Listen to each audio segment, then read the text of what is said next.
ভেঙে গেছে বাংলাদেশ জামায়াতে ইসলামীর ১১ দলীয় জোট। এককভাবেই নির্বাচনের সিদ্ধান্ত নিয়েছে যুগপৎ আন্দোলনের অন্যতম শরিক ইসলামী আন্দোলন বাংলাদেশ। এতে ভেঙে চূর্ণ বিচূর্ণ হয়ে গেছে ইসলাম পন্থীদের ভোট এক বাক্সে আনতে জামায়াতের পরিকল্পনা। এমন পরিস্থিতিতেই টানা ১২ ঘন্টার রুদ্ধদ্বার বৈঠক করেছে জামায়াতের কেন্দ্রীয় নির্বাহী পরিষদ। ভবিষ্যৎ হোক নিরাপদ, বিনিয়োগ হোক বিশ্বস্ত, আর আমার পছন্দ সল্ট বে। ওয়েলকাম টু সল্ট বে।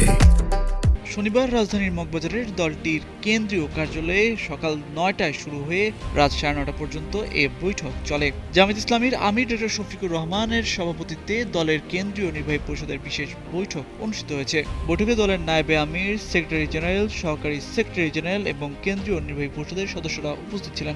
এছাড়াও ছিলেন বিভিন্ন বিষয়ের কয়েকজন বিশেষজ্ঞ এবং জামায়াতের কেন্দ্রীয় নারী বিভাগের দায়িত্বশীলরা। রাতে জামায়াতের প্রচার বিভাগ জানিয়েছে, বৈঠকে ত্রয়োদশ জাতীয় সংসদ নির্বাচন, দলের নির্বাচনী ইশতিহার, পলিসি পেপার, ভোট কেন্দ্রে সিসি ক্যামেরা স্থাপন, লেভেল প্লেইং ফিল্ড নিশ্চিত করা এবং সার্বিক আইন শৃঙ্খলা পরিস্থিতি নিয়ে বিস্তারিত আলোচনা করা হয়। এছাড়া নির্বাচন ঘিরে প্রচার কার্যক্রমের অংশ হিসেবে আগামী ২২ জানুয়ারি ঢাকায় এবং ২৩ ও ২৪ জানুয়ারি উত্তরবঙ্গ সহ সারা দেশে জামায়াতে আমিরের সফর চূড়ান্ত করা হয় বৈঠকে।